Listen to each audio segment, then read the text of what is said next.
I'm Dr. Helen Wells. I'm a criminologist from Keele University and Director of the Roads Policing Academic Network. I'm Gemma Briggs. I'm a Professor of Applied Cognitive Psychology at the Open University, and I've recently completed a project funded by the Road Safety Trust with Dr. Helen Wells and Dr. Leanne Savagashaw. The project is called We Need to Talk About Hands-Free, and that's because the work is based on research findings relating to mobile phone use by drivers. Research emphatically demonstrates that hands-free phone use is no safer than handheld phone use. The problem is not many people realise this, and therefore it's a challenge to communicate these kind of research findings to different audiences. So this project was based on doing just that, communicating the fact that hands-free mobile phone use is no safer than handheld phone use. Decades of research have demonstrated that drivers using a mobile phone are 4 times more likely to be involved in a collision than drivers who don't use their mobile devices. It's particularly interesting that this effect persists for around 5 minutes after a driver has ended their phone use. And this suggests that it's something to do with cognitive distraction rather than just physically holding or looking at a mobile phone. Distracted drivers are also far less likely to notice hazards, and if they don't notice those hazards, they don't react to them, which increases their crash risk further. Phone-using drivers take much longer to react to any hazards that they do detect, and they show some similar behaviours to drink drivers, whether that's poor lane discipline, variable speed choices, and not really having a good awareness of what's going on in that driving situation.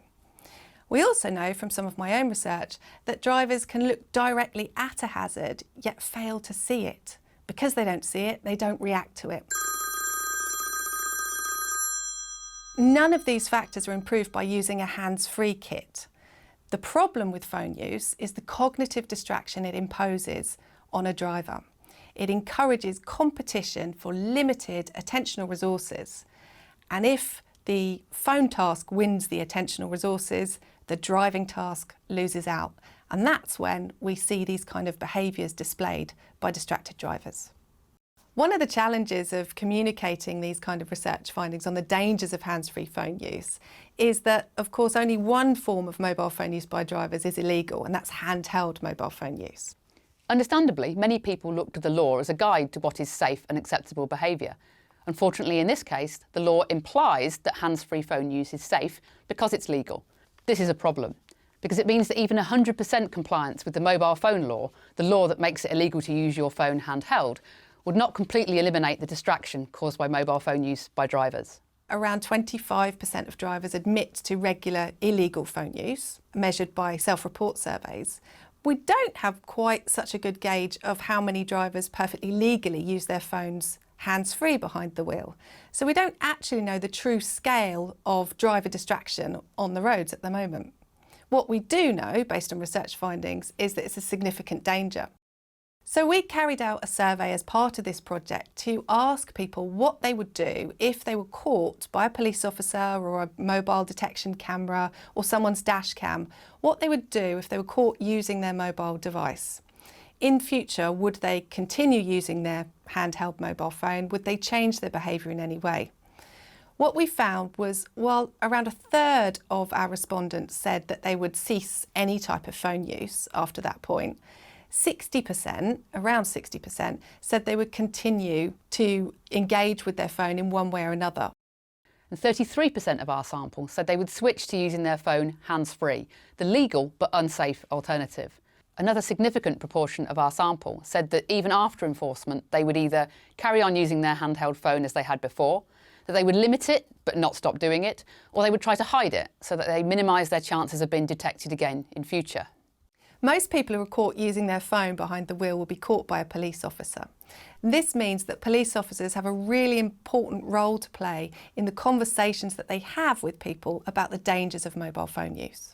We realised the next part of our project needed to be about understanding the encounters that police officers have with drivers.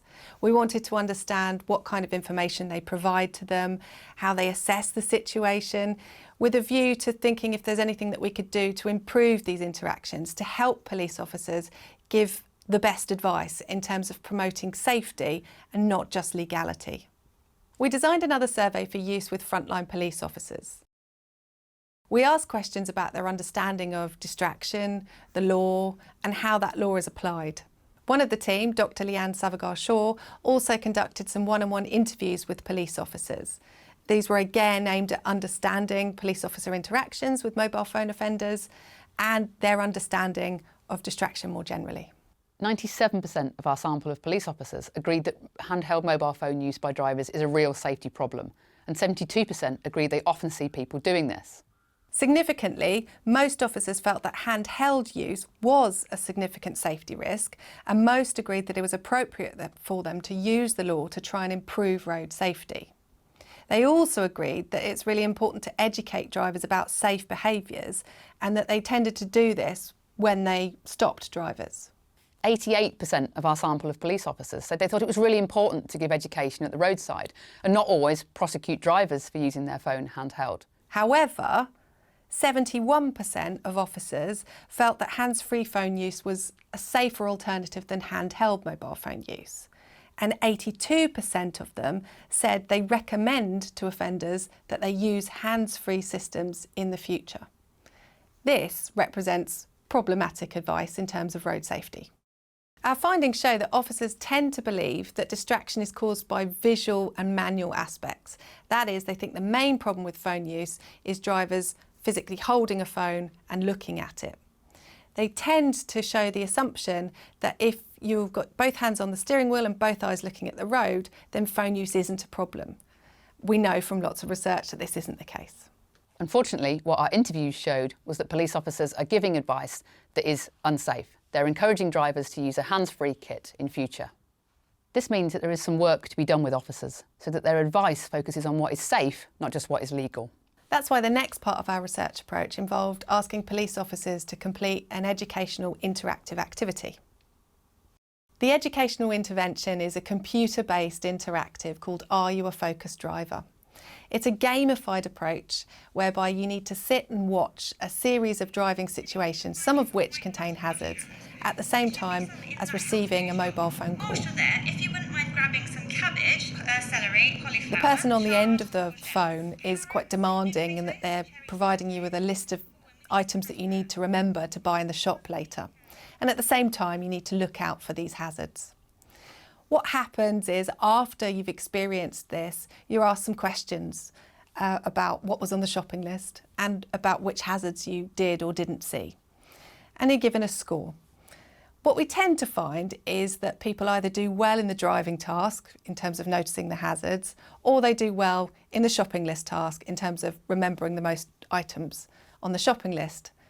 What doesn't tend to happen is that people perform well in both tasks. The approach taken by this interactive is important because it allows people to experience their own distraction for themselves, and it demonstrates the cognitive distraction imposed by a hands-free phone call. Rather than us just explaining how research findings can tell us this, people are experiencing it for themselves. And that's really important because most drivers suffer from self-enhancement bias. They believe they're above average at driving. So this interactive is really important because it cuts through that self-enhancement bias. It shows them that everyone has limited attention.